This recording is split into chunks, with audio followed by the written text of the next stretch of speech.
everyone, and welcome to the Iron Canon podcast, your home for in-depth discussion on the lore, the narrative, and the big ideas of the galaxy far, far away.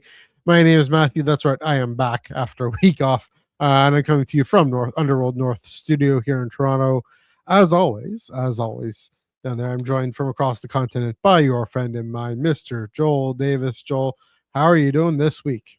I'm good, although my computer just had a little freak out when you started the intro because it didn't show it, and then it Oh, played no. it, and then you had to I was like 5 seconds behind everybody. Like, what's going on? Like, oh no, but no, Just audio I'm thing. good. I'm good. How is the frozen tundra of Hoth? Did you escape the Empire It's yet? starting to thaw a little bit. Just at least I've been outside yet today, but that's okay.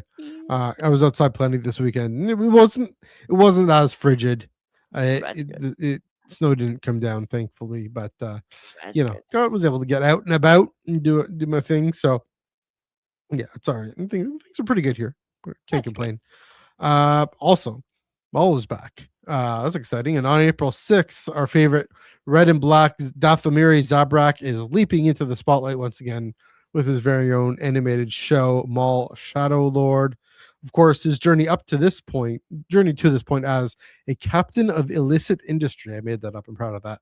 It was a long and winding path, including a stint as Sidious promising, but ultimately discarded Sith Apprentice, a rage-fueled quasi-Orphean crawl through a subterranean junk pile, and a harrowing escape after a breathtaking duel with Ahsoka Tano during the Siege of Mandalore. So this week we chart that path and the path afterwards, take the long view of Maul's story throughout Star Wars canon. We'll get to that in a bit. First off, get the plugs. You can follow us on Blue Sky at Ion Canon. That's EYEONCANON. Biscuit.social for Instagram, Twitter, etc. You could hop on over to at the SWU because we just feel like just managing a Blue Sky account. It's good enough. Also, if you prefer audio, we're on Spotify and Apple Podcasts. Just search Ion Canon Podcast, the catcher of your choice. Not Ion Canon, but Ion Canon Podcast specifically. Or you'll get older episodes that we're proud of, but aren't current. So, do check that out. Of course, we are proudly part of Star Wars Underworld Podcast Network. Speaking of, the Underworld Podcast Network, that is a illicit thing. But references illicit industry, I should say. And of course, we're here on the Underworld YouTube channel. We have YouTube memberships. We have super chats. So, if you want to chat with us normally, comment down below whenever you want, and we'll get to it when we can. But if you super chat us, we will get to your comments immediately. That's of course for the live folks there. Also, we are on the Discord server, Underworld Discord server. So check the link in the description below to chat all about Maul Shadow Lord, all about different things, different ideas, different happenings in Star Wars and in other kinds of fandoms. I saw Ben building not a Mandalorian but a DeLorean car from Back to the Future on Lego there. So yeah, check that out as well. And Joel, I'll throw this to you. What kind of events and things are happening in the Discord server? Yes, this week we'll be going back to the tried and true game nights. And then the week after, we will continue our Mandalorian rewatch with episodes 7 and 8 of season 1. Nice. As we prep for the Mandalorian and Grogu. Yeah, I should say, so Dom's been watching it too, and sometimes I just have nothing else to do, so I just sit down and watch with him, and I'm like, oh yeah, season 1, really, really good. Forgot about that. It is really good. Yeah. So yeah, do check that out. The water is fine. Also on the Underworld Network is the Tractor Beam Comics reviews, and usually, of course, took a week off this past week, but usually Chris Abbott and I chat about the Star Wars comics that came out that day. It's every Wednesday at 9 p.m. Eastern, 6 p.m. Pacific. Yay, and for a second week in a row, there are no new Star Wars comics coming out. There's a bunch of graphic novels, collected editions coming out, but no new comics. It's kind of a sad day, weird time, but there's news. There's news to chat about, including some different things about the all ages license and some little teases by certain Charles Soule. So we will chat about that, and also some news about the Shadow of Maul comic book. So things to talk about, things to catch up on, but no actual comic books to review until the week after was finally, I believe, the Jar Jar one shot comes out that week. I could be wrong about that, but I think I'm right about that. Or no, that's Star Wars number 12, number 10 is when that is. So yeah, check that out. Anyway, that's next week. This Wednesday, February 4th, I guess the 6th week of comics or whatever it is when we're going to chat about all that. But we didn't want to leave you stranded. We didn't leave you starving. So I know you, Joel, you and Chris did a review of Mike Chen's Law's Low Red Moon. Go check that out. Also here on the Ion Canon on the Star Wars Underworld channel and the Ion Canon audio only feed if you're curious about that. All right. I think that's enough of the plugs for now. We'll pick those up again at the end, as we usually do, as we always do. But so this week in Star Wars, Joel, throws to you. You have a bit of an incendiary take that you're going to want to make me run away from or debate you on. So, all right. Are you ready? Are you ready? I don't think you're ready. Are you ready to go? Are you ready to go? One second. I got to do one thing. Ding, ding. Okay. Whoa, do it. Nope, that's right. Up. Gotta. Okay, go ahead, but I won't be able to hear you. No, I'm just kidding. Okay. Okay, now go ahead. All right. Let's go. Okay, so I've been thinking about this for a while, and I think on paper, honestly, sometimes in execution, depending on the story, I think honestly, the rise of the First Order is actually more interesting than the rise of Palpatine and the Empire. And here's why I think this. I think at the end of the day, so much of the rise of the Empire in the prequels is really just this over-the-top Illuminati conspiracy by Palpatine. It's all Palpatine. Quite frankly, if you kill off Palpatine just at the right moment, it's probably all going to go to heck because he's just so manipulating everything. He really is kind of, he is the centerpiece of all of this. Like, I think if he goes, it kind of all fumbles without him. Meanwhile, there is conspiracy of the First Order and some Palpatiness, of course. The thing about the rise of the First Order, to me, that on paper makes it interesting, when you add the canon books and lore and all that stuff, is at the end of the day, I think it doesn't matter what Palpatine is doing, quite frankly, because there are so many Imperial remnants out there. They're all trying to get back. It's conspiracy. I mean, there's a Shadow Council, but it's not like a grand plan. It just seems like so many attempts by the Empire just to try to reconstitute themselves. And then like, okay, finally, eventually we got there. That it feels like just way more realistic almost. Like, yeah, what's going to happen unless the Republic really cracked down hard on Imperial sympathizers real hard in a way where it's like, even if Palpatine like keeled over on Exegol, like heart attack, the Empire Imperial followers were still going to try and regroup anyway.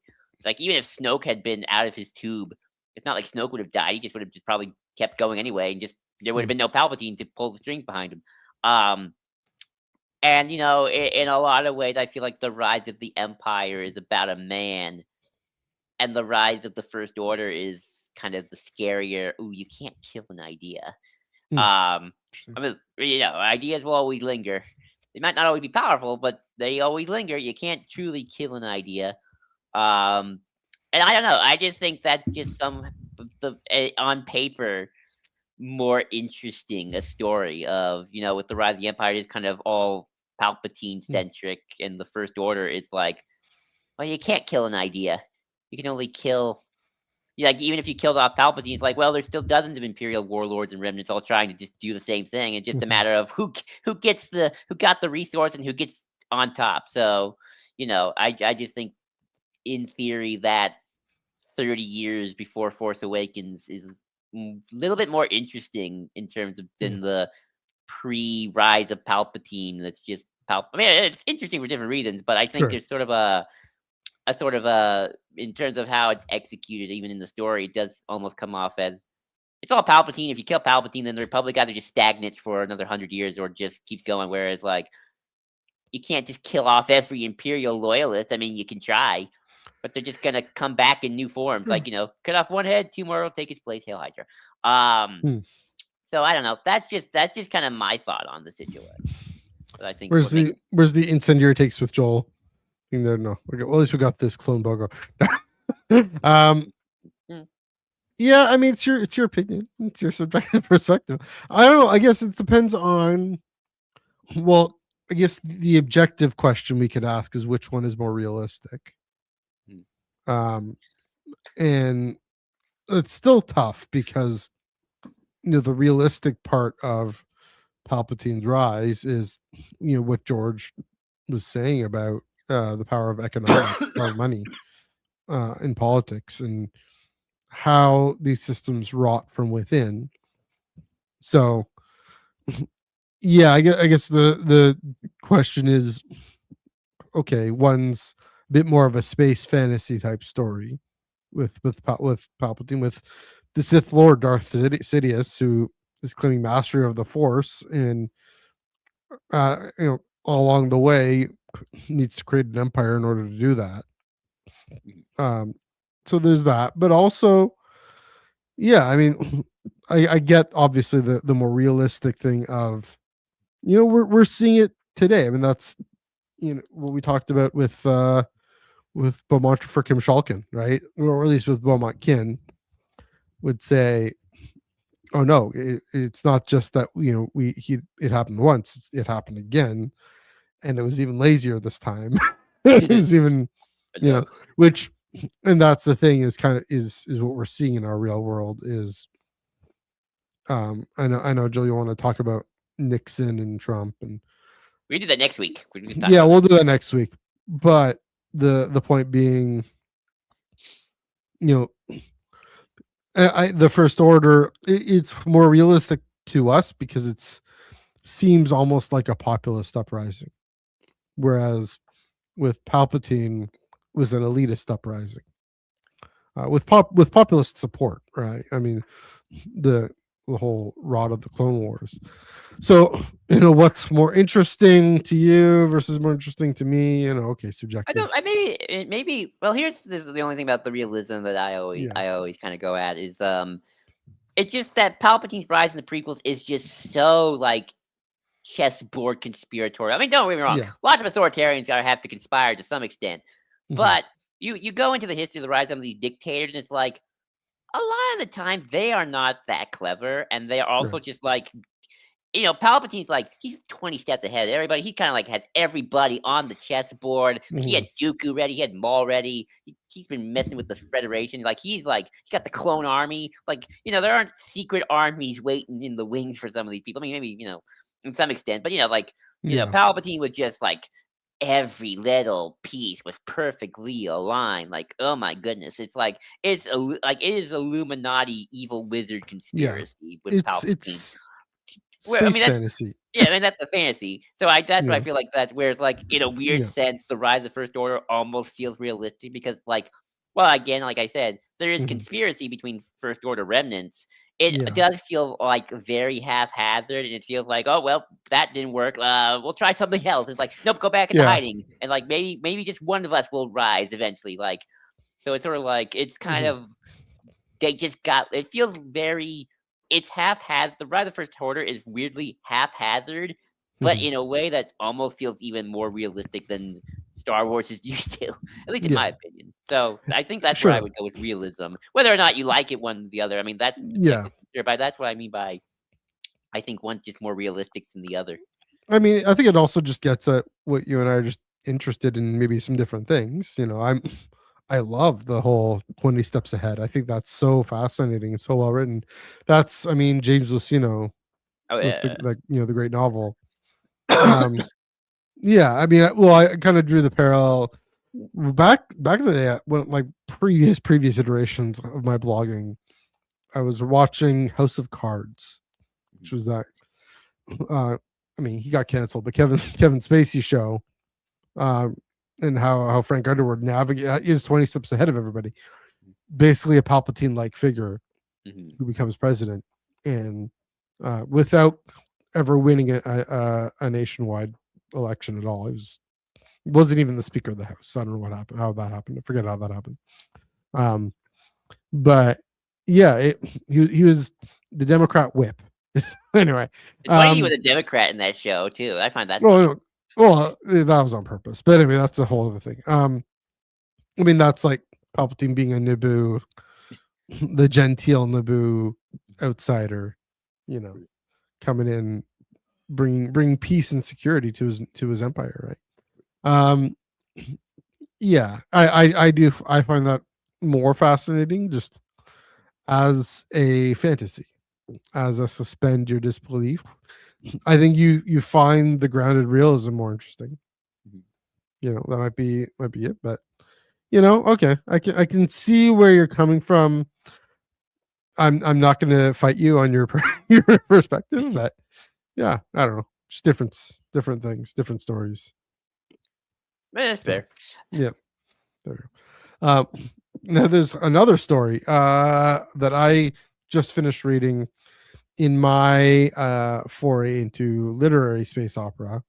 I just finished John Scalzi's The Consuming Fire, which is the second part of his interdependency trilogy, and it's kind of contrasting it with how things, just the political situation with Star Wars, and comparing. I mean, in it, it's a gender neutral term, Emperox is how they have it, and where it is, the way it's set up is that she's actually a benevolent heroic character, the empress, whatever, whereas Palpatine is of course the villain, and it's the squabbling politicians who are kind of the sort of antagonists in this. And so just the way in setting up that, I mean, it's a very different kind of story. It's kind of to say hyperspace was about to collapse. What do you do? How do you respond? Who is going to try and help everyone? Who's going to try and take advantage? Who's going to outright deny it? Climate change. But yeah, it definitely a fascinating story, but it was interesting to see that in that kind of crisis, at least 2/3 of the way into this trilogy, that the person with executive authority actually is written as a heroic character, as a protagonist character, in her point of view, in her motivations. She's there to really help people, and it's the squabbling, frivolous politicians underneath her who are trying to block her and trying to stop her, and just focused on the present. So yeah, I mean, it's kind of in between Star Trek and Star Wars in that way. I think with Star Trek we don't get the We don't Federation. get politicians in Star Trek that much, so we Not really. Certainly not on screen. There's a novel, one novel. That was about it, which was, I loved it. But there's the DS9 episode with the president of Star yeah, Trek, so yeah, there's a few episodes there, but in terms of the political entity being benevolent, we've had episodes about this. I mean, that's why I want to see a New Republic story more. Is what does Star Wars look like when, just say, the New Republic is out there trying to bring a genuine peace, a genuine order to the galaxy, after decades of war. If we consider the whole empire one big war, if you will, and the Shadow Council, and maybe there's a Garm Bel Iblis character, maybe a what's his face, Ziono, Senator Ziono doing his thing. Maybe he's not just about civilian oversight over military, but he has his own squabbling interests at play. All of that to say, what does that look like? And I mean, maybe to your point, what is the real story of the rise of the First Order, and Republic complacency given the rise of the First Order, because that's another thing we don't have as much. We do have a lot more of Palpatine's rise, and we kind of going back to your thing of it. We have more, at least in Legends too, of Palpatine's rise. We don't have as much in the rise of the First Order, but we have some things. Of course, we have Bloodline, we have the Aftermath trilogy, different things here and there. But yeah, Mandoverse, I just consider part of that story too, even if it's not the direct. yeah, again, yeah, with the Shadow Council and all that. But yeah, it's making me want to know, because the New Republic. I mean, when you think of it, and this is maybe why it's unfortunate that Alex Seguro's comic isn't getting the chance to grow into itself, is because it is a crisis situation. And again, after the Empire's collapsed, shattered, the galaxy is less safe. It's more dangerous now in a way. It's lawless. It's actually lawless. And here's Mon Mothma and Leia actually trying to make a real go at it. And it's kind of, yeah. I mean the in the Interdependency trilogy, the Emperor Ox, whatever, she has maybe some more institutional power than Mon Mothma, a lot less confidence, it seems, in Mon Mothma, but she grows into that as well. Yeah, I'm very curious to know what. Man, maybe we should get John Scalzi to write the New Republic story. That would be something. Who knew? It would be kind of funny. I don't think he'd probably interested in writing Star Wars. No, he's not, and he doesn't need to. He's doing fine on his own, doing his his own world building and all that. But it would be great to see it. Like we'd all lose our minds. But yeah, so those are my thoughts on the Interdependency. I definitely recommend checking it out, and comparing it obviously to Star Wars and other franchises. But I know I've said a whole bunch there, Joel. What do you think? Yeah, it definitely seems more sci-fi than fantasy, for sure. Yeah. It's interesting that there's an Empress character who's good. Like I always found it interesting that in Western culture, probably a little different in Eastern culture, but I always find it funny in Western culture, emperors are always the bad guys. Or maybe that's just a Star Wars thing. I don't know. I can never tell if that's just the 80s, or if that's just 70s, historically 80s. Has always been a thing where it's like emperor bad, but kings and queens, depends on the day. I mean, Nixon That's probably true. caused that, right? We're gonna talk No, about that no. again. I mean, The next Napoleon, one. Caesars, too. Probably. True, There's yeah. always a little bit of that Mustache man. usurper kind of a situation. They became emperors and weird. Well, and the Caesar, but Augustus Caesar, kind of a whole other thing. Julius actually never did become emperor. He just was dictator for life. It was Augustus who became emperor. It just gets complicated. But Napoleon's a little bit more of a general who became emperor officially, and then his nephew did 20 years later. But yeah, I find that interesting. I don't really have much to comment on this one. Well, the question of a benevolent, a new republic chancellor, whatever, first minister, whatever it is, chief of state Mon Mothma, trying to respond to the crisis of the collapse of the empire. Yeah, I mean, maybe the problem is that most people probably just aren't interested in that story because no one believes in it. No one believes. Yeah. We don't have that's sort of a '90s thing that's just kind of dead. That's why if the West Wing came back, I don't think it would be successful. Or what it is it's Star Trek. That's New Trek, right there. That's true. Although I don't know, man. I hear people complain about Star Trek for other reasons. Although to be fair, Star Trek is all about exploration and doesn't really deal with governance. So the New Trek seems to be doing a lot more of that, especially Discovery. I mean, fair enough. I think you were, but I haven't seen it. So, but then again, I mean, is Star Trek super popular in today? I love it. But is it popular? Is it big? I guess it's big enough. They'll get. Well, I mean, Paramount's got its own problems, so who knows? That's true. Fun times. All right. Speaking of back to Star Wars, I haven't gotten a chance to talk about this thing, I actually did not talk about it last week either. You didn't talk about it. Okay, fair enough.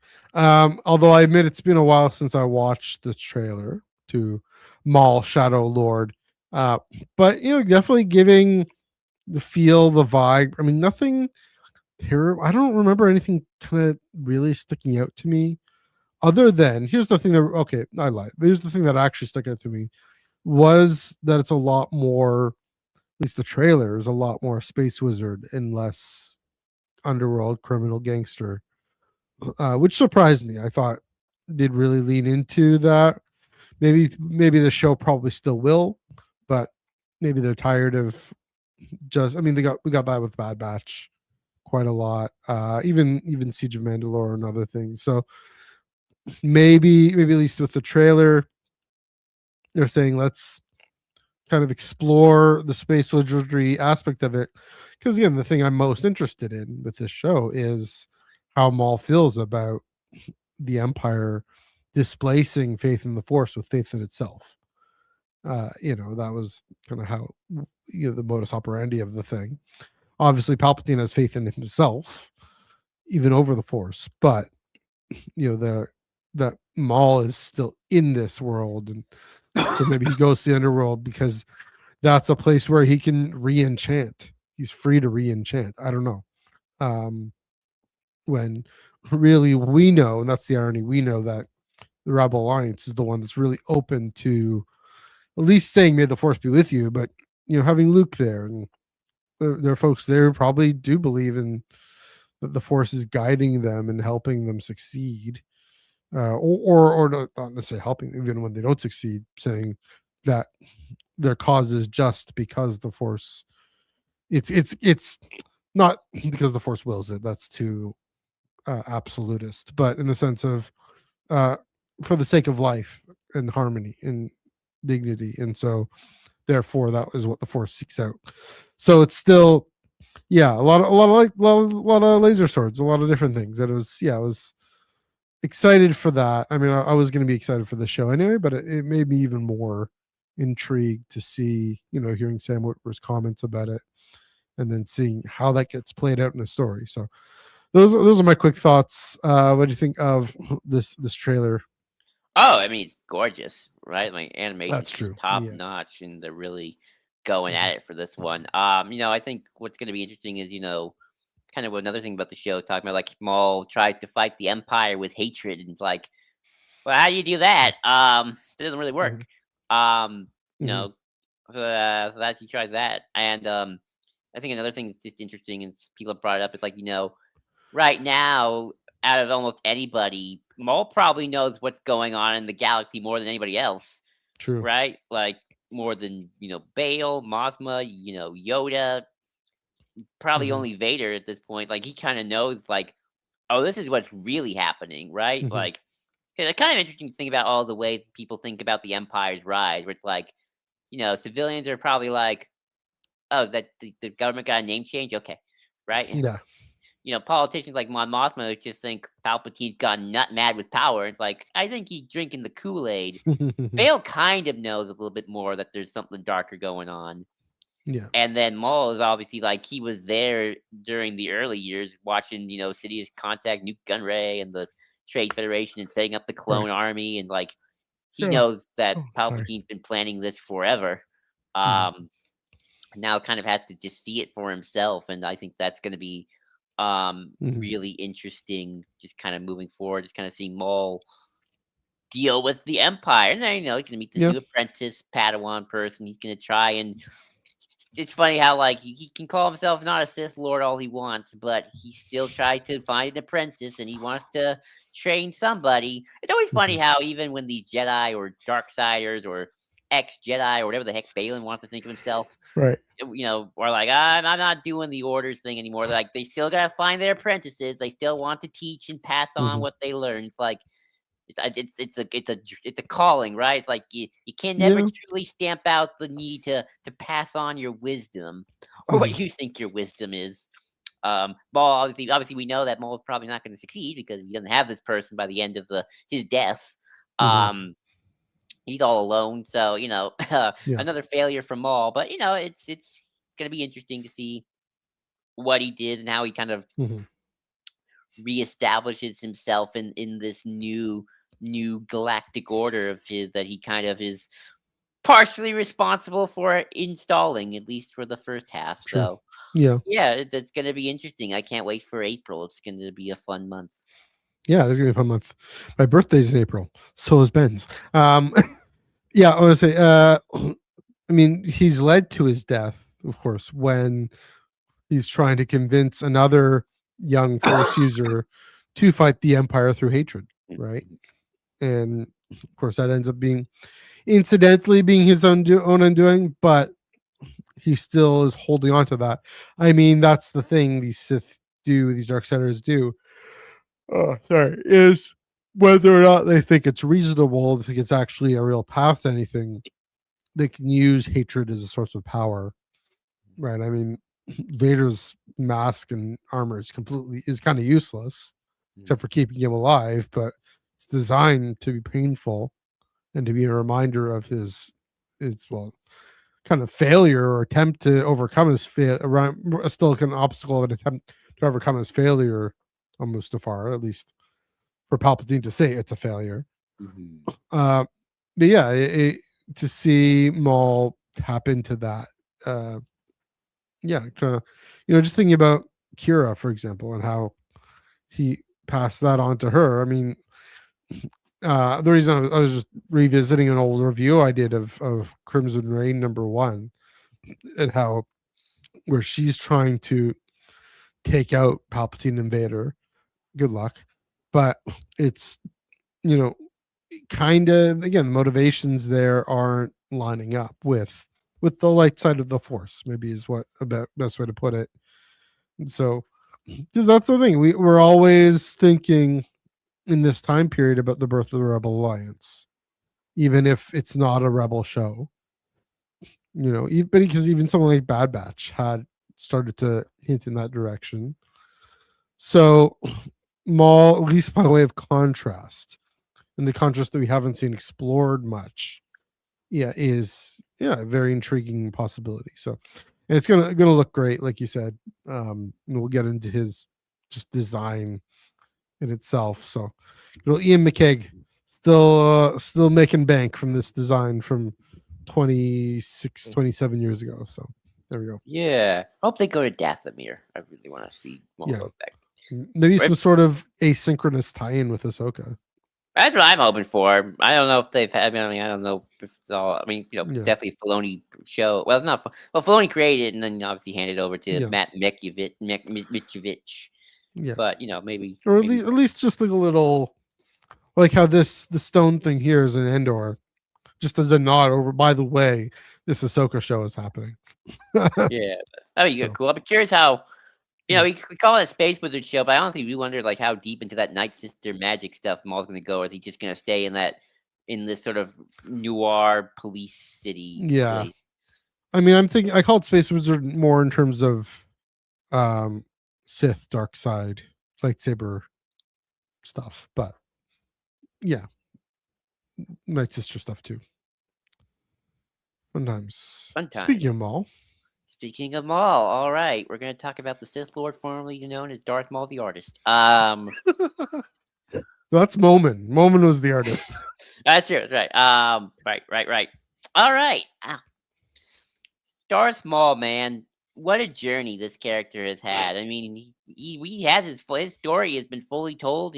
From first appear. Well, I don't know if we've seen his birth, but we definitely seen his first appearance in Phantom Yeah. Menace to his death in Rebels, and now he's coming Mhm. back for Maul Shadow Lord to see what he's been doing in the interim. Let's just go back to the year 1999. Ian McKegg's design, because he is the design. Mhm. He was, even when he kind of stopped being it by the time you get to Attack the Clones and Episode 3, he was the mascot for the prequel trilogy, in my Yeah. opinion. Especially Phantom Menace, but even I even feel like by the time you got to Episodes 3, 2, and 3, you know, he was kind of still the mascot. Mhm. Um, like it's what's funny? It's funny. Maybe I'm just tangenting a little bit, Mhm. but it's like, do you know how Duel of the Fates is sort of seen as Maul's theme. Oh, oop, something wrong. Yep, we're good. We're Okay, good. I'm just whatever. Keep going. sorry. You know, how, like Duel of the Duel. Fates is Maul's theme. Yeah. It's funny though because we associate it with Maul, but I'm not sure if like they intended it to be just with Maul because it appears in Attack of the Clones and it appears in Revenge of the Sith twice. Yeah. So it's funny how like it's sort of like funny how that piece of music has just become Maul's theme, over time, and just again just shows just how he is the mascot of the prequels just by being this design, this icon. In Yeah. terms of an actual character, like he's not that deep. You know, he gets 2 lines in Phantom Menace, and you know he's all kind of aura and mood. You know, he's the devil. Vibes. He's all vibes. He really is, right? You know, it's funny. It's like looking back at like Vader, who when you just look at Star Wars 77, Vader gets more to do, quite frankly, and you know he's not even the full on in depth Anakin just yet. I mean, he gets more to say. There's a little bit, and obviously there's that connection with Obi-Wan. There's like the past, where like Darth Maul just kind of shows up and kills Qui-Gon and then dies. But yeah, it just sticks with you. So yeah, Matthew, what's your like first first encounter with Maul? Like when did you first like? I mean, I guess when you watched Phantom Menace, but like, what was your first thoughts of Maul when you first saw him the first time ever? I mean, even before that, it was the marketing was Maul, and it was the hut with the shadow, with the Vader shadow, right? Yeah, that's good. 2 incredibly iconic images. That by the way, tangent, that hut with Anakin and Vader shadow, best film poster of all time. Oh yeah, I love it. But that was my first iteration. But yeah, then I saw, okay, this devil looking character. Here am I, I'm what, 13, 14, in more conservative Christian world. I'm like, what's happening here? My parents were all freaking out, like, what's going on? Yeah, pretty much. Power of Christ compel you to do bad Star Wars. Yeah. And that's, I mean, that's certainly what Ian McKick is going for, right? It was definitely this hellish, the red tattoos and the horns and the teeth and the eyes. Oh my goodness. Instantly, I mean, it's his most iconic design for sure.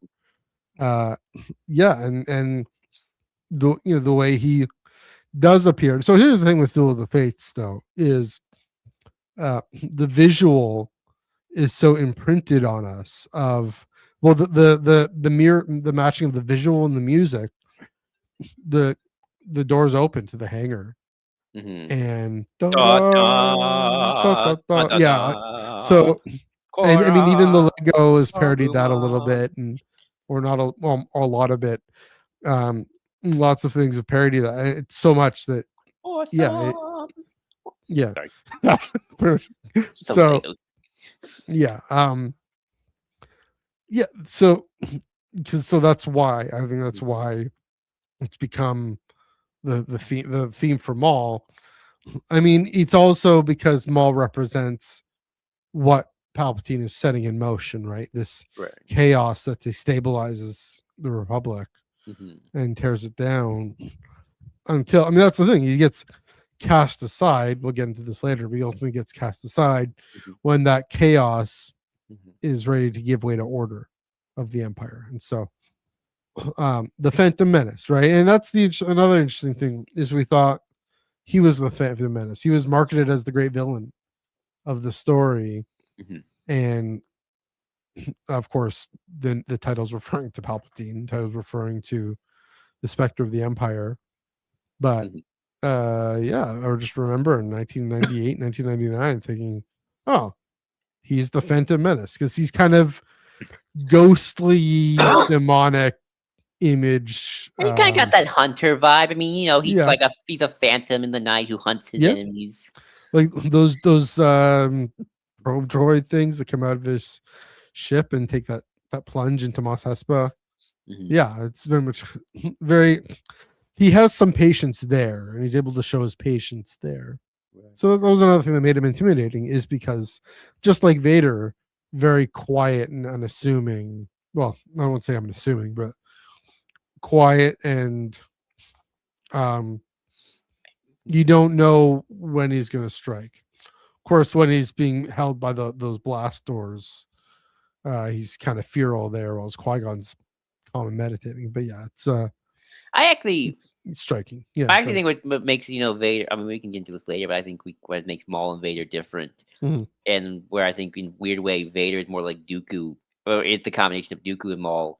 mhm. Is Maul, is all about like, he's the assassin, right? Like, Yeah, it's like you got to take out my enemies, right? Vader, on the other hand, and you go back to A New Hope. Vader is obviously, like, Vader will of course, like, kill my enemies, but Vader kind of also has to be the government official, like Palpatine's it's representative, true. like Yeah, like you go to like Leia, it's like Darth Vader, only you could be so bold. Like Vader's like a diplomat. He's like talking down to Leia. It's like, you don't actually surprise your eyes. You don't want mercy mission. He's part of like these diplomatic missions he has to go to, like mad. talk to the officials, and it's like he has to kind of like deal with the boring politics, and you can tell he hates it, but Yeah. he has to do it. So He's the he's like, philanthropist who lifts up Captain Antilles, right? exactly, he has to be both the enforcer in public. Yeah, He has to make speeches sometimes, like yeah. Maul's for Maul definitely the does yeah. do that. Busy. So, but and then so I think for a lot of especially younger people, Hmm. you go, oh, hi Daisy.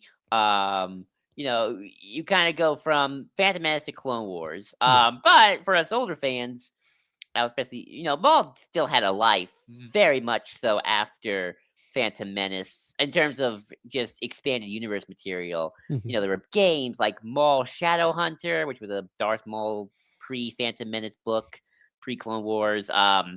He appeared in some comics like Star Wars Tales, where he appears as like a visioned phantom force thingy that fights Vader, that was started by a cult of Darksiders. There's another comic where Darth Maul's brain is in a jar and he fights Luke as a hologram. He appears I had again no in idea. like a racing game. Yeah. Um, and and then which is apparently canonically after Phantom Menace, I don't remember. And then obviously he's in the little mid chibi game.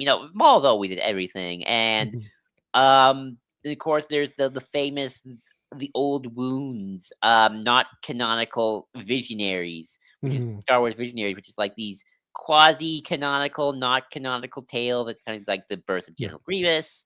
Palpatine doing this weird thing where he kind of like makes himself nicer looking, but like through this ancient horrible ritual that makes them all monsters at first. And then Old Wound, which is this story of Darth Maul with robot legs coming back to take on Obi-Wan in Mhm. one last fight, and then Uncle Owen kills him, and he's like, I was there on Geonosis, but I missed you, and then I was there on Mustafar, but I also missed you, and I killed Watto Mhm. to find you.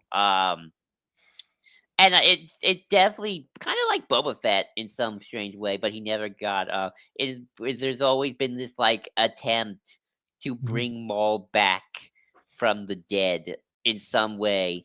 These comics that I mentioned Yeah. are very much loose canon, where it's like, they're also like they're technically like Yeah. so bizarre anyway. Like, you don't there's very much like there's somebody called Star Wars Tales, but like there's Yeah. always been this push to Mhm. bring Maul back because I feel Sure. like that's the power of this character. It's like, is he dead? Should he be dead? And I guess we'll ask you, Matthew. Mhm. Pre Clone Wars, if you before you watch Clone Wars or before you Mhm. um before you got into Clone Wars, like would you have also kind of been in that camp of, oh, should he be dead? Should he come back? He's too cool to be dead. Like where were you kind of before So this fateful day? I think my only way of doing this. So here's an odd thing. Mhm. I only watched Clone Wars when it came out on Netflix, so it was much later. I mean I still didn't know, somehow that was kept from me. But I guess my only way to really answer that question is that when it happens, Mhm. it doesn't surprise me, doesn't phase me. It's like, oh yeah, okay. I mean, they prepare it with Mother Talzin with the crystal ball thing, that vision. Um, I don't. I'm trying to think. I don't know. I probably without having seen the story itself, I probably would have been like, why bring him back?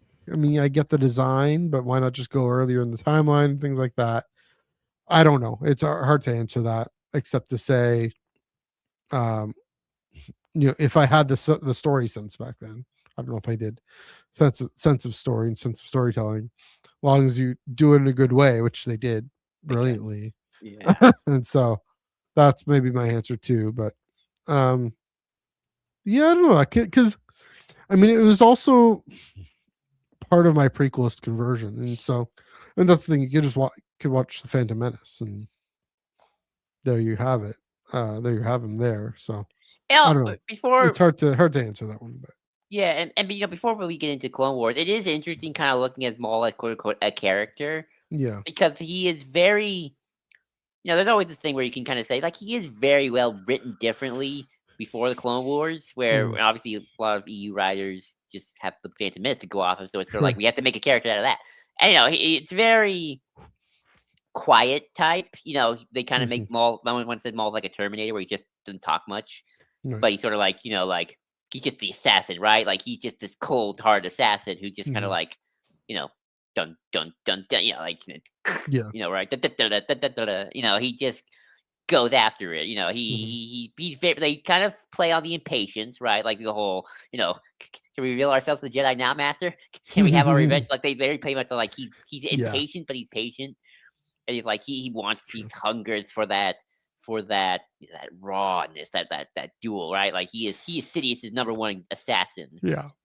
He's the Oh. apprentice, right? He goes out there, which is interesting.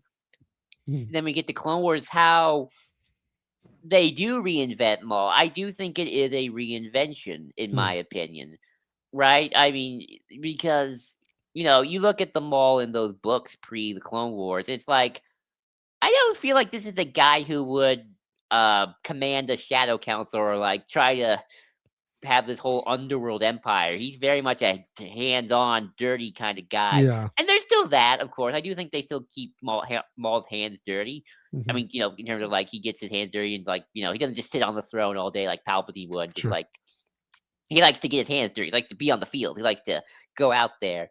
So Mhm. they do add with Clone Wars, and they bring Sam Witwer in. They do kind of add this more I mean, he talks way more in Yeah. Clone Wars. He's a talker, man. I almost feel like I'm gonna joke a little bit, but I do feel like sometimes they overcompensate for, like, the Interesting. fact Maul only has 3 lines in the movie. So they're like, Mhm. "Oh, no, now he's talking like he's like a Shakespearean character." Yeah. Um, and I do think that they add this new aspect to Maul where he is a little bit more of a plotter, a planner, where Mhm. he's not just, just all violence all the time. Like, he's not just Sidious the attack dog. He's like, kid the yes master. Like he's kind of Yeah. like I gotta strategize here. Like I can't just be, like kill Kenobi. I mean, he definitely. I mean, he falls into those traps, but Sure. he. It is interesting watching Maul. Actually, it's kind of interesting watching Maul kind of when he comes back, he does go straight for I'm gonna kill Kenobi, and then as he goes on and kind of comes into himself after he's done being crazy, he's kind of like, well, maybe I can go for more. Maybe I should just, Mhm. like, why limit myself to just kill Kenobi, right? Maybe start an empire, start a crime empire, right? And then it does kind of it grows and grows to it is interesting kind of seeing Yeah. Maul kind of like, oh, Maul was not just this simple mind. 'Cause I do think sometimes writers would make Maul maybe a little stupid, where because again, it's just sort of like he's just all violence, right? Yeah.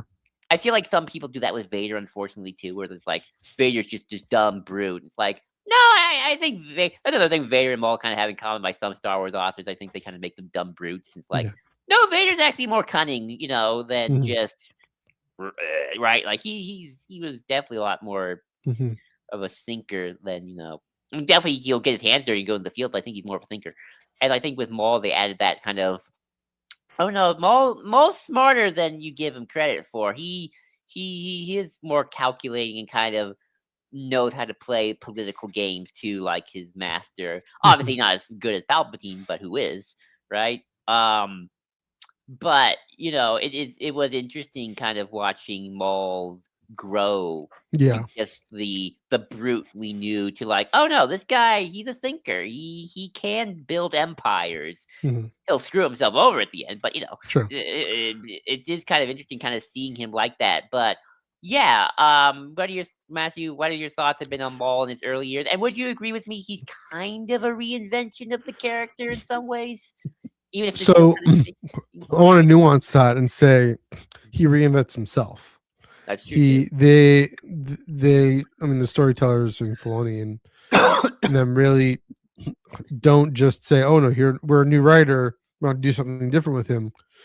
No, we're gonna put him through this, like I mentioned, this Orphean Shakespearean underworld experience. And by underworld, I don't just mean uh the criminal underworld. I mean basically basically Hades, right? He's To go he's the Greek character who does the rock, right? Like No, that's Prometheus. Orpheus is the one who, I mean, it's sort of Orpheus is the one who follows his his beloved Eurydice mhm, or Eurydice, whatever, into the underworld, mhm. and he can't talk to her, or else she has to be stuck there. But spoiler alert, most of the versions of it, he talks to her, and she's there for in Hades forever, and he ends up going off anyway. Um, but yeah, I mean, this journey through the underworld is the kind of this anti-hero's journey, if you will. And yeah, I mean, he's driven by the hate Kenobi and all that. Kenobi. But emerging from that, I mean, having gone through that, it's a process of losing your mind, but also finding it and finding your drive. Of course, whether Talzin, I mean, there's another part of reinvention Mhm. is she pours all her magics into him and forms him into someone who can. That's the thing. Who can harness him better than Palpatine could, and that's the thing. Is Well, who can than one's mother, right? I mean, yeah, that's true. That's true. But that's because that's the thing is Palpatine had to Palpatine's dad. temper uh his patience, like temper his to the what's the word you use, the rage, the wanting to burst out, had to restrain it, maintain it, but ultimately couldn't. And that's another thing why Obi-Wan was able to take advantage, because kind of in the throes of passion of in Phantom Menace, he was in the throes of wanting uh to bloodlust, really. I mean, after having just killed Qui-Gon, and wanting revenge for Malachor, wanting revenge for these whatever last wish of revenge. I mean, there's the comic that goes into that. But here, Mother Revenge Talzin is because it? the Sith want it. That's why. For Yes. you. I mean, there are canon comics that are set before Phantom Menace that go through this anyway, but those come, of course, well after Clone Wars. So, kind of going real world chronology here. I'm gonna say that, yeah, that she's able to. I don't know if she necessarily harnesses him. He's not able to save her in time. I mean, that's the Son of Dathomir arc that we'll get into a little bit. But he makes something. That's the thing. It's maturity. Here's a thought. Maturity is about being able to harness yourself. And Oh, can I add something about maturity just for a second? I just sure, thought of this because we were talking about this yeah, on a Discord call. Mulch mm, in the I don't know if this is canon, mhm. but it wouldn't Maul be like in his 20s by the time of Phantom Menace, and like he's gotten older. Like if he like I like to imagine he and Yeah, Obi-Wan maybe the same age. Maybe. I mean, he's probably somewhere around there. Yeah, so like they're yeah, probably both in their hothead 20s, and then by the time you get to Clone Wars, they're like probably in their 30s. So he's yeah. Maul, even though Maul's not really, although time has passed for Maul in a very different sense. He's matured by just he got older. Well, that, but also, like you said, he's able to be a thinker and be a um, more rational about his plans and more realistic about the world. I mean, we have the Son of Dathomir arc. Because look around you, it's happening already. Mhm. and all that, and it's exemplified, I think, in this transition physically, this bodily transition. Right, he starts off being full Dathomiri, then Obi-Wan makes him half Dathomiri, Mhm. and he's this kind of grotesque half spider monster crawling around. But then he gets these. I mean, it's He dark. got his legs.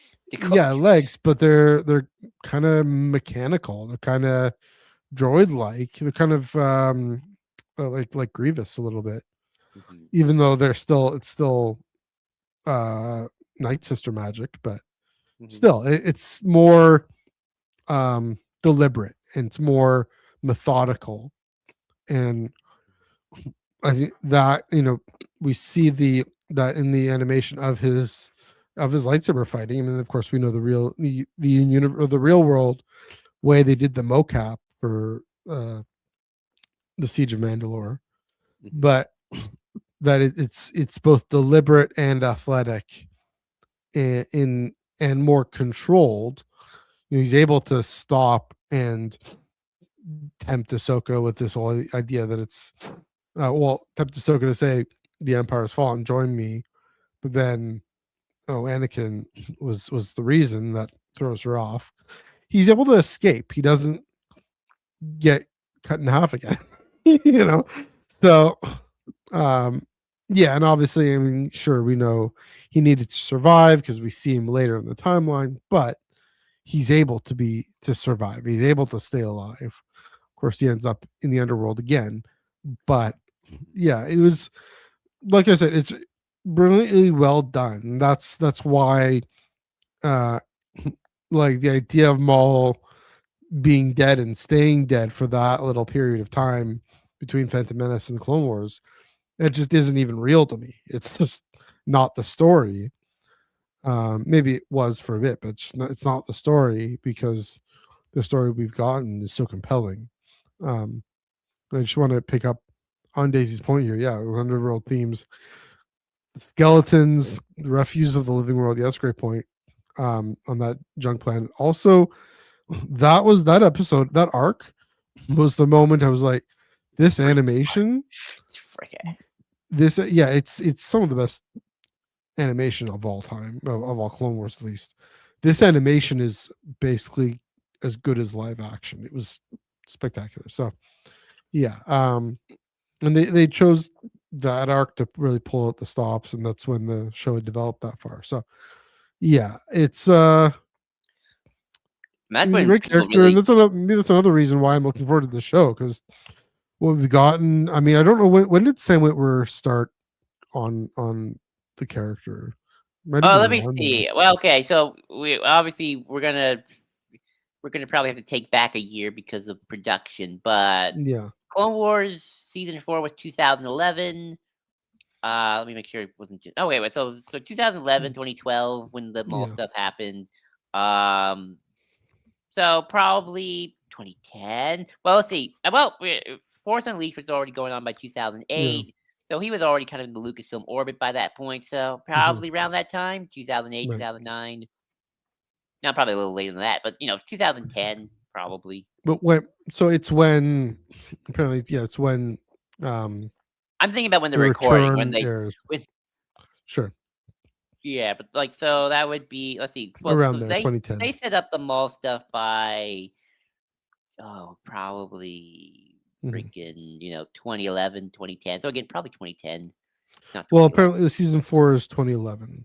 Well, they started Yeah, production probably a year yeah, before sure, that, if not earlier. So, yeah. but yeah, So more or less. But yeah, around there, yeah. So and yeah, I was gonna say, yeah. I mean, that's another part of it- his reinvention. They got a new voice actor who isn't new to Star Wars, obviously, but he becomes. I mean, he's Maul. oh, it's more like Sam more Witwer's Maul, at that right? point, yeah. So More than an animated character at this point, even more than the live action character. true. If you, Yeah. um, you know, Well, that's uh, very true. one thing I think is also interesting, and hopefully, again, I think this is something that a lot of hope Maul Lord goes into it even more is his relationship with with Sidious, because Mhm. I think it's very telling that Maul builds up this mighty Mando Empire crime lord thing. Right? Mhm. He's Yeah. sitting on a throne. He's the biggest boy in the room. And then the minute Sidious shows up, he's like, "Dad's her, like master, take me back, master, please, please, Yeah. love me, daddy." Like Sidious is just dad. Like, can I get hugs now? Right? Like, I know. I mean, he raised Sidious. Mhm. I mean, Sidious raised him as a kid, so it's like I kind of see like Trying to remember. Sidious's dad. All I remember is him dueling and then zapping him. No, he before then he's like, "Master," Right. like he gets on his knees and like, "I have built all this in hopes of Right. returning to your side." It's like, whether or See, not he was, that's the arc I should watch to prep for this show. oh, you should. It's good Yeah. stuff. Because there's kind of two things I've been thinking about with that. First is just the Sidious of it all, right? Where it's like the Mm. minute Sidious shows up, Maul kind of reverts back to that little boy that Sidious Mm. probably did horrible things to, right? Like, Yeah. like, "Please don't hurt me, master. Please, please." Mhm. Like, it all comes crashing down, and Sidious like, "I don't care." Because that's the thing about Maul we also don't talk about as well. Mm. He was, and this is actually something I actually want to talk a little bit about when it comes to patience as well, because that's something I've been thinking about. Remember, Maul was trained as a Sith since a child. Yeah. He's got a lot of the kid who didn't grow up syndrome a lot of the time. Mhm. So there's that. He was trained as a Sith since a little boy when Talzin gave him up or City stole him. It's not clear on what was actually happening there. If No. City just like snatched him or if Mother Talzin willingly gave him away. It's not Uh, in canon. I think Darth Plagueis goes into it, right? well, and then Plagueis, it's actually Maul's not related to Talzin. It's Oh, his okay. mother is somebody else. Sure. Canon actually But at just says least straight the up. way he gets picked up from Dathomir. Right, City is just someone just takes him. Yeah. Whereas it sounds like I think in Son of Dathomir they say Sidious just took him by Yeah. force, so and raised him as a kid. But yeah, Mhm. there's a lot of that. Mhm. Um, so that I love that dynamic, but also like even you look at Siege of Mandalore, and this is Mhm. something I think Sam Witwer talked a little about. Why didn't a small out Sidious? Why didn't he just go to Ahsoka and Mm. say, "The Chancellor's a Sith Lord"? Like he could have done that to Yeah. Obi-Wan. He could have done that to anybody. He knows. He should know that the Chancellor is a Sith Lord. The Chancellor is Darth Sidious. Now maybe Maul just logically thinks, "Well, who's going to believe me?" Exactly. Yeah. I think that But might be at the part of it. same time, Yeah. if you just blurt that out and put it in somebody's head, Yep. someone's going to probably pick up on that eventually, right? Like Mhm. even if it's like like if Obi-Wan heard that, he probably wouldn't believe it at first, but then it's like when things got weird, like, well, Maul did say, Yeah. like so he never out Sidious, which is always it's interesting. Like, why doesn't he do that? Why didn't he do that? Is that last shred of loyalty that Maul will forever Mm. have, no matter how much. Because, again, like I like to say, Sidious is his dad, Yeah. and as much as he wants to kill him, there's I think that tiny little that one kernel of "Will you take me back?" I think Maul would like if Sidious said that he would probably Maul would probably jump at a heartbeat, right? Like there's that like Yeah. little bit of "Take me back, please, Mhm. please." Um, there's that. Another thing I also think about Maul in his aliveliness, which I think is actually really interesting, Mhm. because I think it's something fans, uh, hype up a lot because they really wanted a live action Maul versus Kenobi rematch, which Mhm. I would have liked to. But Yeah. I think from an emotional arc standpoint, it actually is not that interesting, and I know that's weird to say, but I think the Kenobi Maul relationship is way more one-sided than I think fans, because Oh, like sure. people are like, why didn't the Kenobi show have Vader Kenobi versus Obi-Wan instead of Vader versus Obi-Wan? Well, because Anakin's got more emotional presence for Obi-Wan, whereas like Yes. Maul is just kind of a nuisance half the time. Oh, you don't get me wrong. I mean, yeah, he killed Satine, and that was sad, and Mhm. all of that. Yeah. But Obi-Wan kind of for the whole point with Obi-Wan is like, yeah, he rose above those deaths. He moved on, right? That's the Yeah. Jedi way. Like he mourned and then he continued, right? Hmm. The Jedi way, right? Where Maul never did. Whereas like with Anakin, Obi-Wan just went into depression and then Yeah. kind of needed later. Blames himself, right? Right. So it's like the emotional resonance with Vader, Anakin's way more there, where it's like Maul's just like, yeah, you killed the team, but it's like, buddy, I've risen above you. Yeah. Like I've moved on. You haven't. You're still trying to hold back the high school. You're still kind of trying to Yeah. relive the glory days of high school, man. Um It's true. I'm now just a wizened professor who kind of knows who's just got a comfort in the future. Hmm.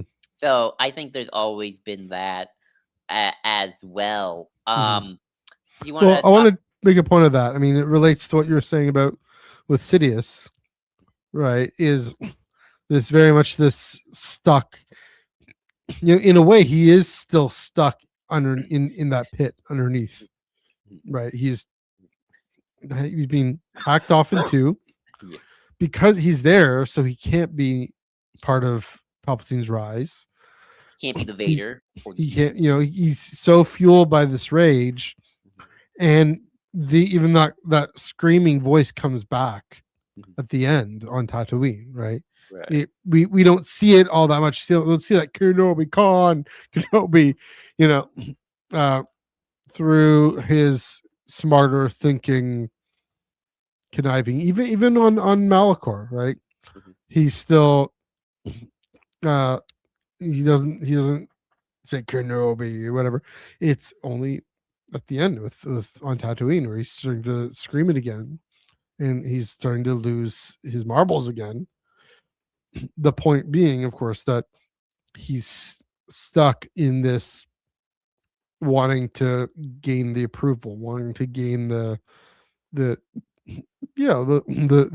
approval, the affirmation of this abusive father that he had growing up, to be blunt about it.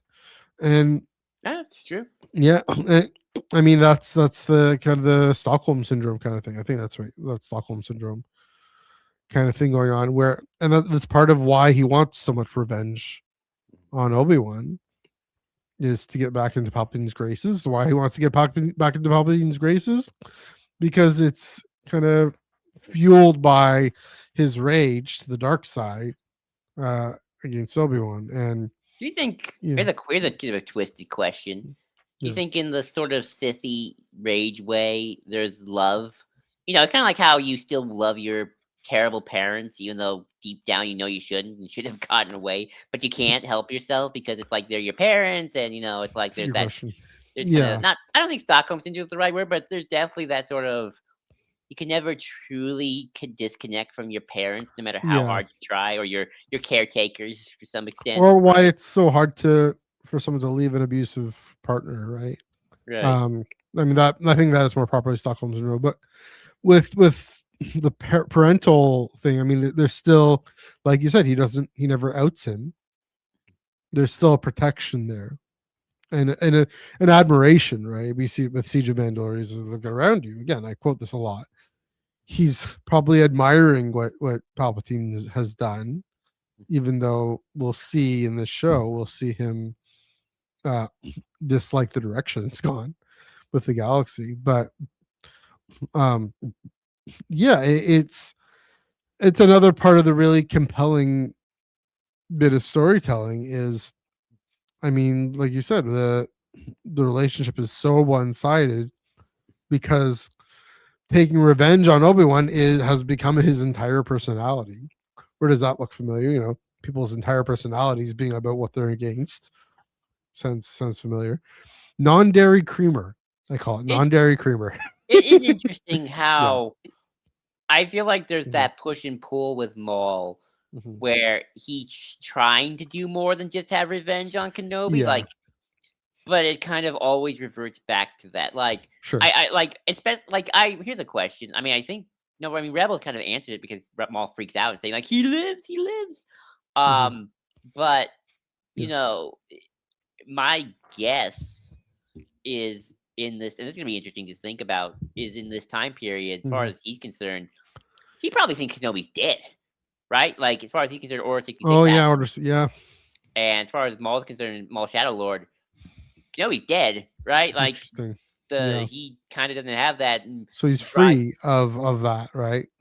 right? And A little then bit. when you get to Rebels, we Mhm. don't really know what happened to Maul after Rebels, and what his connections or not connections with Crimson Dawn are. Well, we know what happened to Maul after Rebels. I mean, not Nothing. after. I mean, during Rebels, after Yeah. Solo, right? Like, Yeah.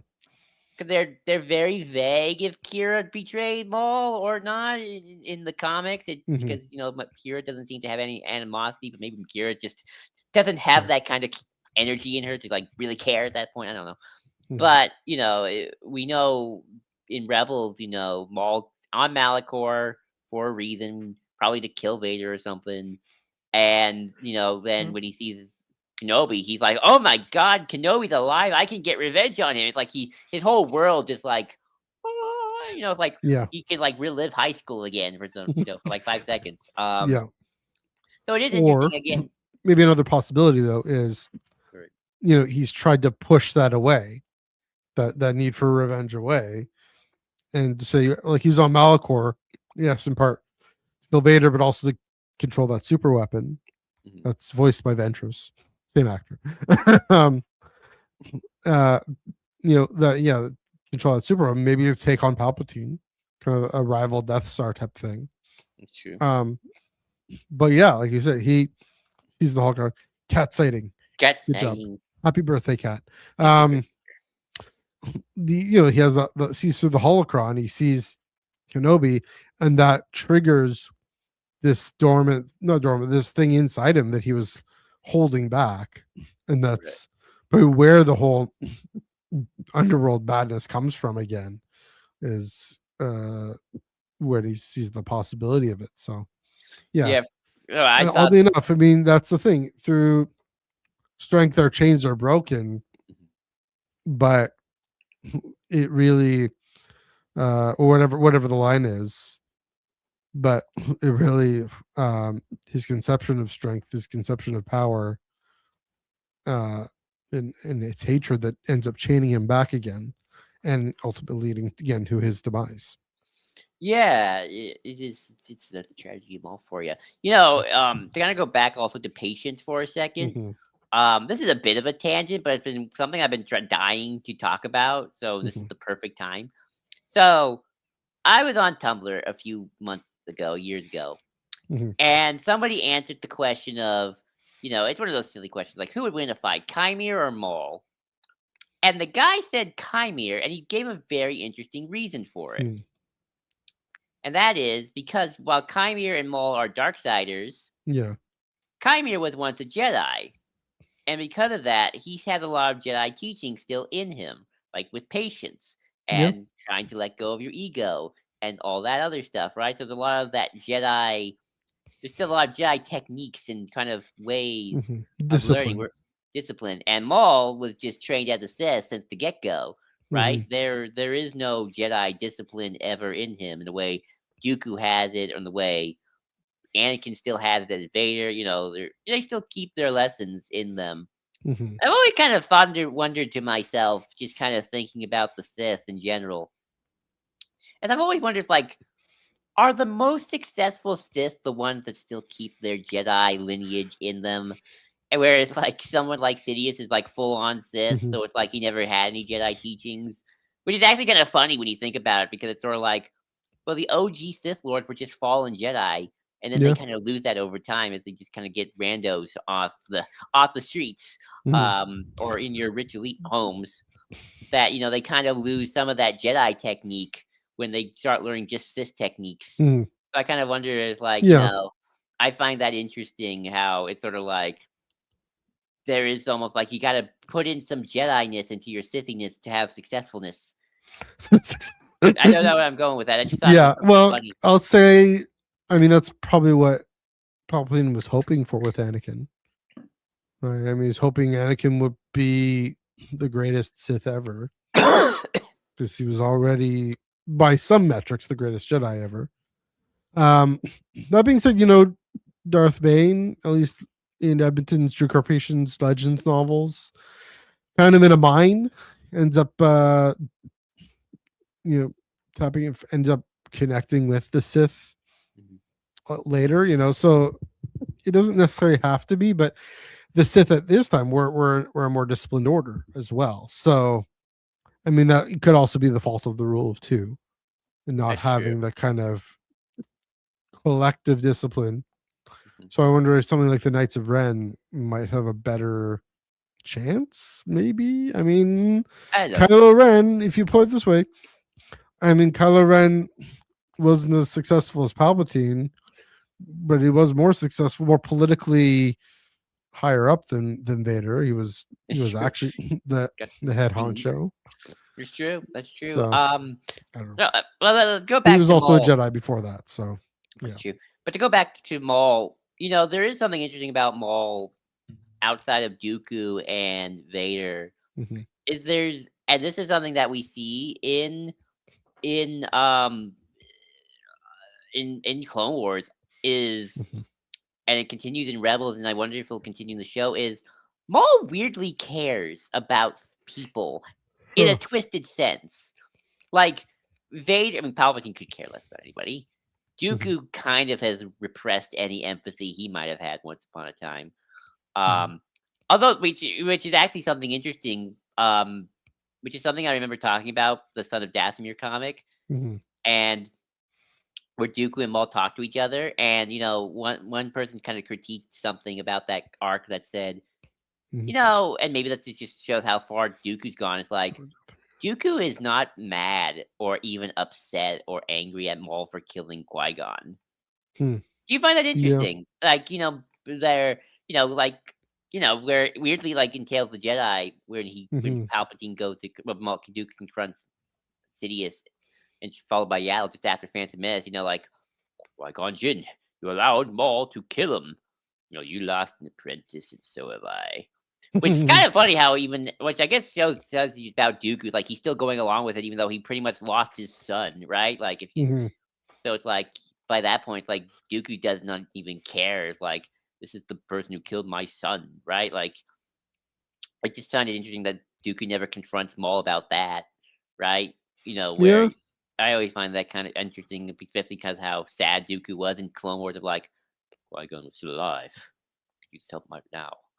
Now, Hmm. obviously, I do agree Qui-Gon Jinn probably would never join Dooku. I think he would be like, "No, Well, well." obviously, yeah. But, I do think since Qui-Gon dead, it's like Dooku never gets to have that confrontation. So, Dooku can kind of live in his fantasy world as all he cares. But I do find it interesting that Dooku Yeah. never Or Dooku had other better fish to fry at the moment. that's true. Or He Dooku was, just maybe he just crushed his empathy as he just fell further to the dark side. yeah, that's But possible too. but Maul kind of cares about not definitely not like people in like the general sense of people. Hmm. But, like, he does care when Savage dies, like, he has that look of, Yeah. like, "Brother," like, Yeah. his brother died, like, he did not want he gets and then when Talon died, like, "Mother, mother, no." I Hmm. mean, he's a mama's boy, who wouldn't? Hmm. But he definitely cares, and I think he tried to find a bond with Ezra, but Ezra's kinda like, "Nah, Maul, Yeah. buddy." And again, he's gonna try and find this bond with this Pat Twi'lek apprentice, Redskin Twi'lek apprentice. Sounds familiar. Yeah.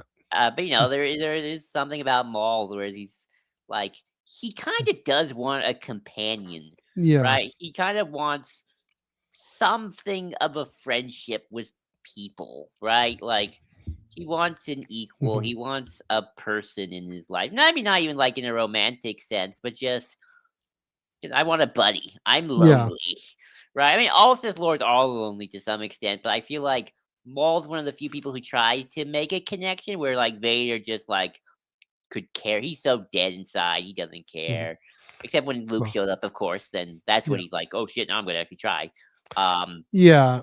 I Siddy's mean, just evil and like everyone's beneath me. I am the Emperor. And then yeah.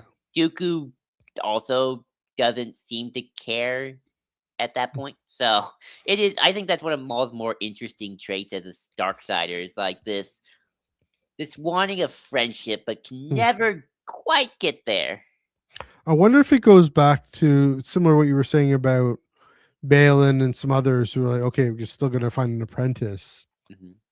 You know, they aren't Sith anymore, or they aren't Sith at all, right? Right. the Knights of Ren. They band together, this merry band of knights.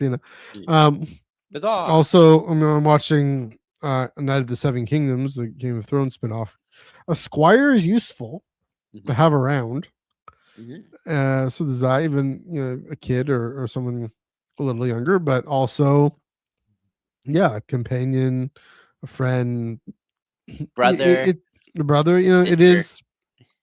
It is a fundamental. I know these characters aren't necessarily human, but it's a fundamental human need that we just can't help it, right? And Palpatine keeps trying to help it.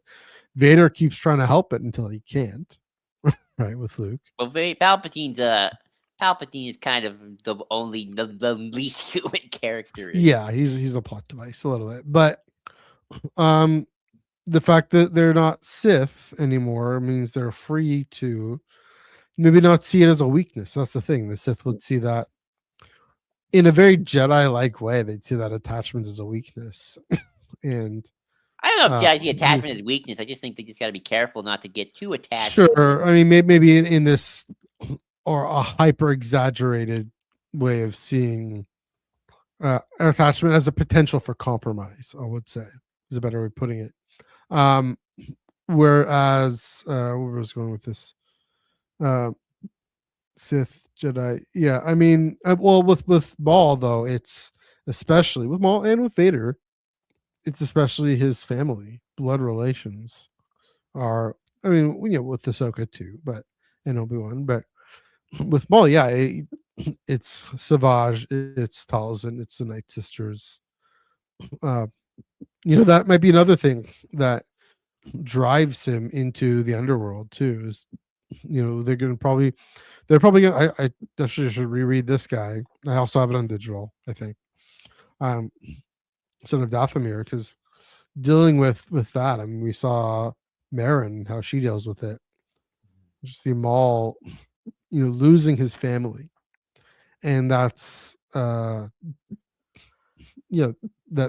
test for him that maybe drives him into this world where, again, attachments and connections are considered weakness, potentially this underworld. The illicit, what do I call it? Illicit enterprise, illicit industry. So yeah, I see what you mean. It's I didn't think of that at first, but I do see what you mean in terms of he cares about those attachments in his own way. Yeah, he seeks them out in kind of a way. Palpatine's. Palpatine seeks out people just to like, oh, you got talent, I'm going to control you. Yeah. Vader's I mean, sometimes in like his own weird way does stuff like that too. Yeah. But in like I'm dead inside kind of way. Yeah. Dookie I mean, never with does. Maul, it's also it's like we're talking with Palpatine. It's wanting his approval. In a way, I do think with Kenobi, there's maybe he wants to earn his respect. I mean, that's the thing of this one-sided, rage-filled, almost crush kind of thing. Wants to earn his respect. Wants to earn his attention. And I mean, at the end is this sweet, bittersweet moment where he's cradling him like Obi-Wan cradled Qui-Gon. And that's another moment is he finally kind of turns on Sidious and says, in the favor of Luke, he will avenge us. Even though he's probably going to use Luke for something, which is why he had to die. But Obi-Wan gives him a merciful death too. And I love maybe that is just the last point. Maybe that is that sign of respect and admiration is, clearly wildly outmatched, but and so Obi-Wan could have been as brutal as he wanted to. Right. He wasn't. It was completely quick and merciful and almost painless. So yeah.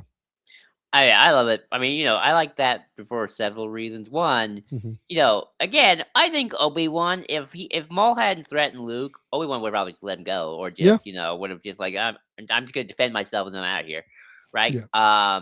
But because he did, Obi-Wan's kind of like, Yeah. damn it, I gotta have to put Yeah. this dog down. I gotta put this dog down.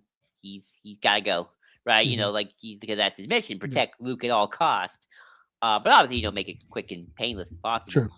Um, I think and the point I want to say oh is no, I was still and it's- then okay. Okay, I'll let you finish. Go ahead. and Go then ahead. what I love about Maul's death is he the chosen one? And I Yeah. like it because again, it's that kind of like prophecies never have one true meaning. True. Where Yeah. like Maul sees the prophecy of the chosen one, and he's like, "Yes, he will avenge us." And that's Mhm. after all these Mm. years, Maul's just he didn't learn, right? That's still his mindset of True. like, at last we will have our revenge. Yeah. Now he's saying that to Obi-Wan. Like now it's him and Obi-Wan who are like, now we're gonna have our revenge. And obviously Obi-Wan's not seeing that at all, but that's how he Mhm. sees the world, and then he dies. Sure. Kind of happy, kind of knowing, yay, I will Yeah. have my revenge. Well, but revenge on Palpatine, which Right. is fascinating. And After I guess Vader to some extent. Invader, but after wanting Palpatine's approval all this time, when he finally gets Obi-Wan's respect, in a way, with again the merciful death, that the heartfelt moment, then he's able to say, "Oh, let's have hope in." You're right. It's a little different. Hope in taking out Palpatine is a little different than restoring peace and justice to the galaxy, but at least he's no longer looking to uphold Palpatine's rule. I wonder if he ever was. I wonder when he stopped. Like, we don't really know what. Mm.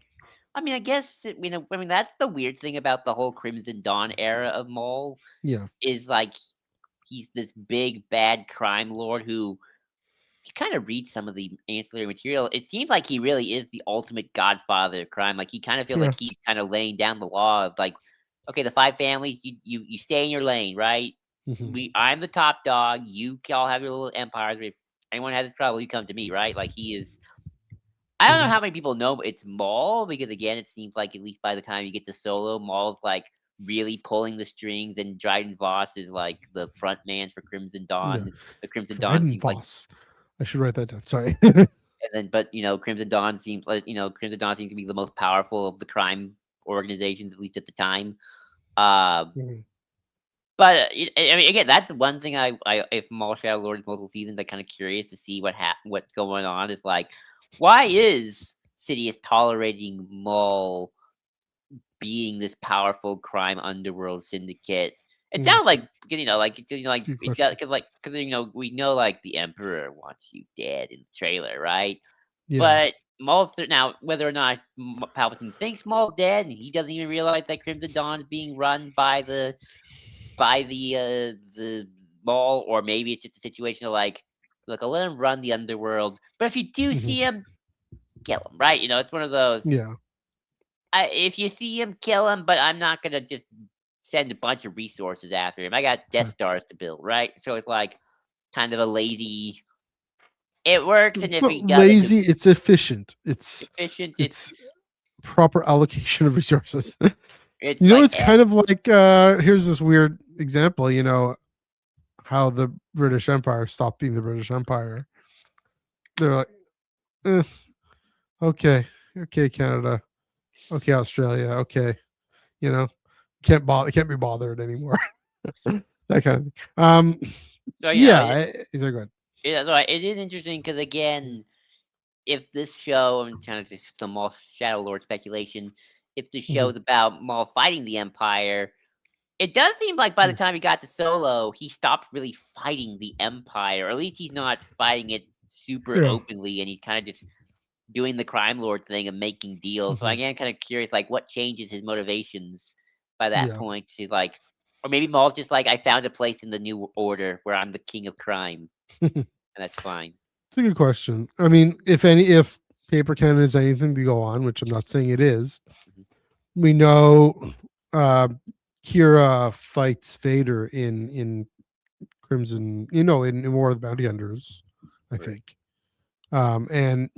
And he's aware of, I think it's Terras Kasi. I think it's that, or Right. something that's Yeah, clearly, Terras Kasi. He taught her Terras Kasi. and so Vader recognizes, oh, she knows Terras Kasi. How does she know Terra's Kasi? So he doesn't necessarily think it's Maul, and so maybe they don't know. At least, again, this is a No, comic book, Sidious so figures it out. It was Maul though. He figures out Kira's linked to Maul. in the comic book, Yeah, yeah, Vader and he are that's what I talking mean. about. Is Yeah, until then they don't know. right. So yeah, I mean, at this point they don't know. At the very least, I mean, we know that um, criminal underworld is useful for an empire that wants to welcome desperate people into its loving arms. So because crime fuels desperation and is born of desperation, and also chaos is good for business, right? True. Provides. I mean, I'll kind of have to look into why. I'm trying to think about why, but it's good I. for like what why Mhm. a criminal underworld is good for the Galactic Empire. Maybe just the general level of corruption and uh, It's good moral resource ambiguity. allocation, right? It's like the Yeah, empire can't be everywhere at once, so that's it's true. like this is actually how real world governments kind of work with their cartels too, when they can't Sure. really fight them. It's like, oh look, can't administer all this territory for various geopolitical reasons. This Mhm. mostly happens in failed states and Sure. countries with a lot of weird problems. Where it's like, okay, like Mhm. Palpatine's probably like, look, we can't control the Outer Rim, all of it. Mhm. So, Jabba, there's your territory. Just don't get uppity with me. Make sure Mhm. you pay your tribute every now and then, Sure. and you can just have free reign, right? Do whatever you like. Just Mhm. when I hear rebels, you better call me, right? Like Palpatine has deal Vader and I mean, Palpatine that have was deals true with with, the Republic too. but even more so with the Empire, it's more overt, where it's Yeah. like, just hey, we'll like smaller gangs and warlords, we'll take Mhm. them out, but like the big mega crime Mhm. families Yeah. consolidate. We just have to deal with the five of you, and that's fine. Mhm. We're good. Yeah. Um, I have this now weird headcanon where everyone always thinks Kira betrayed Maul and abandoned him on Malachor. Mhm. What if that's not the case? What if the whole Crimson Reign plan was like this long-term build-up goal that Maul was plotting for? We're gonna make like this was like his decades-long plan, Maybe. and this was just part of it, where he's gonna find a super weapon, but that failed because Maul screwed up. Because that's Maul for you. And Mhm. then of course he got a little obsessive about Kenobi, so he goes off. He leaves Kira to kind of deal with the business, and he Mhm. dies. And Kira's Yeah. like, "Oh well, shoot, he's dead. Well, I'll just keep building up our forces until I think we're ready for this." Yeah. And then by the time you get to the Crimson Reign, it's like, okay, Maul's 30-year plan to build up this massive criminal network rebellion is finally ready. Let's go. Mhm. Because we're all, maybe the weapon on Malachor was Maul's OG Fermata cage plot, and then Yeah. I that was just failed, thinking and that. then Yeah. like, well, we'll just use the Fermata cage instead, and then because Also failed. but Crimson Dawn had like so many Yeah. informants and stuff, so it's like Maul Mhm. must have been plotting something for a long Yeah. time. So maybe that's what was going on, where it's like we get to see like the seeds of building his criminal network, and he's just gonna do the Sidious thing of like it might take 30 years, but we're gonna get there in Yeah. time until we're ready, and then Maul dies because he got a little obsessive over Kenobi. Um, Yeah. Maybe. I and that's mean, very cool thing. be interesting. We know Kira's alive through this whole thing, of course, because she shows up after Empire Strikes Back. Interesting to see how she reacts to Maul dying. That would be That fun to know that'd be because an interesting story I'm if still she knows about it at all. But also, yeah, I thought about the Fermata cage too. It is sort of like a super weapon. It's a much smaller super weapon, and unleashes the droid purge, whatever. Mhm. But yeah, yeah, that makes sense. I can see that. Um, Again, who knows who's? I mean, Charles might write that story one day. Maybe that'd be nice. Or I mean, I don't know. Ball Shadow Lord might do some time skips if it's a multi-season show. Maybe. I want to see Uh, Kira again and something. But yeah, yeah. just trying to think of what else we talked about. 'Cause we covered Maul Yeah. pretty well. It's this guy's had quite a life in canon. It's been really. I guess here's something. I Mm, guess yeah. I said we debate it, but I don't know if I'm debating it. Just kind of just an observation. I like when he dies. Yeah. And what I mean by I like when he dies, I'm kind of someone, and I don't necessarily need this for everybody. obviously Ahsoka's not this, and they're kind of not going with it anyway. Where it's like, Mhm. I do think some characters should be dead before A New Hope, and I feel like Maul dying is kind of the last gasp of that Mhm. prequel era that just still lingers, kind of being put out of it, kind of being kind of like dying as like we finally enter the new era, as the new generation Mhm. finally kind of takes its route. I mean, look, it would have been interesting if Maul had lived to see the sequel trilogy. We Yeah. did that thing for sure. And I always used to think maybe Maul should die at the end of Clone Wars and kind of like kind of really have a clean slate of all the prequel stuff, kind of Mhm. ending there. I'm glad it didn't happen. I'm happy where we went, but it is kind of.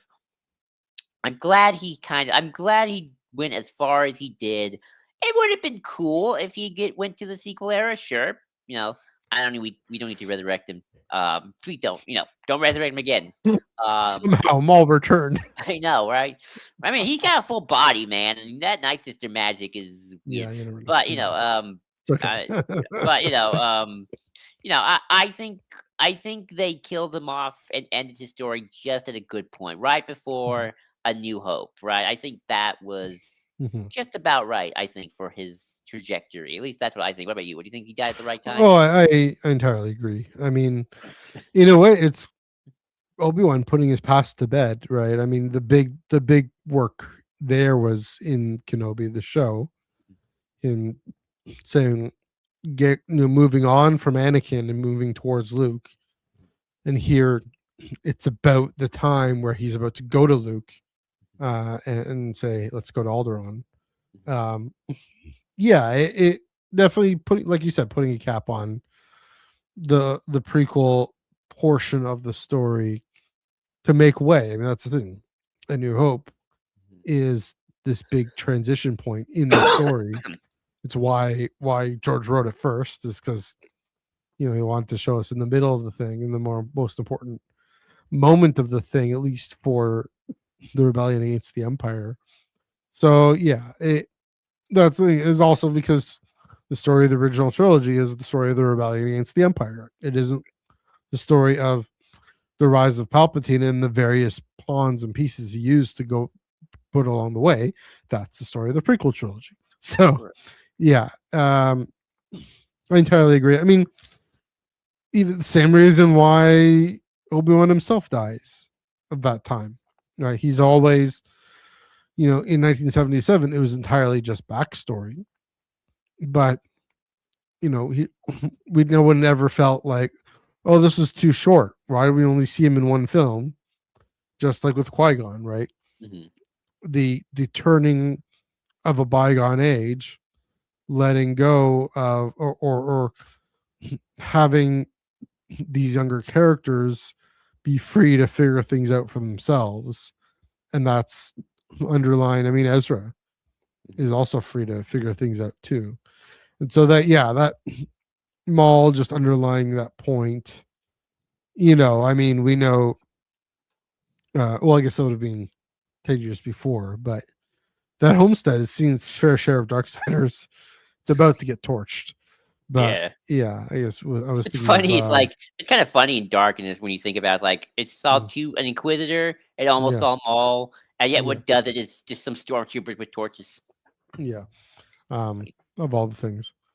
No, right? But yeah, so yeah, and again, it's similar stories with Clone Wars.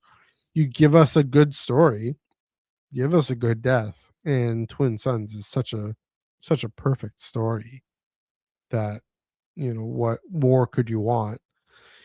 It oddly enough, I mean, it's not really an Ezra episode, even though he's the main character of the series. It's a Maul Kenobi kind of interlude, just like It, with the Luke comic books, right? The Star Wars ongoing comic books is his interlude. So yeah, yeah. So I agree. I think we ended Maul's arc at just the right time, and now we can just kind of fill in some of the gaps. I Hmm. I guess Hmm. thinking about it, one more Maul speculation, then we can call it quits for the night. Yeah.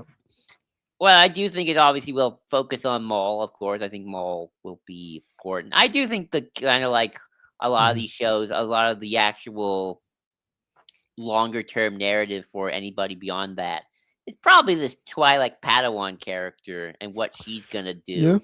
Again, she's not with Maul by the time of Rebels. Sorry, Yeah. I'm blanking. I am Gotcha. kind of curious with kind of like with Kira and how we did her in the comics. Hmm. I do wonder if we're gonna see some Maul legacy, right? Yeah. Not obviously, maybe not. I mean, I kind of hope she kind of. I don't know if they'll commit to her being fully evil. I don't try to trust it. They never do. But I Hmm. do wonder if with some of these characters, I mean, Maul's left a pretty big legacy with the Mandalorian, clearly, and with True. Crimson Dawn. But I am kind of curious if like the Night Sisters, although that's more Mother Talbot's thing. And But I do wonder, the Children of the Watch, and the Children of the Watch. the the armor, her helmet. Oh, that's true. I mean, we don't. No, that's not the Children of the Watch. Oh yeah, are they children? Yeah, Oh, Children of yeah, the yeah, yeah. Watch. Yeah, Yeah, Children of the I Watch, got that maybe. one right. Right, yeah. So I'm kind of curious. Like, we'll start seeing kind of some characters who are going to both go beyond A New Hope, right? Kind of like Mhm. with Ahsoka to some extent, and kind of be these what Maul's legacy is to the Mhm. galaxy moving forward, right? Especially in that in between period. Mhm.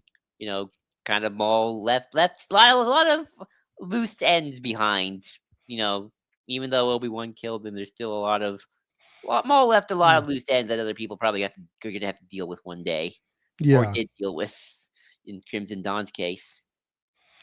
Here's, I mean, you saw my light bulb just go off. Under with Maul, uh, the like you said, the underworld is disciplined now. It's all he's the man in charge down there, Mhm, calling the shots with all these different syndicates, mhm, and of course, Kira is able to do it again in a lot of ways. Right? She's able to take out a bunch of them, at mhm, least in the comics.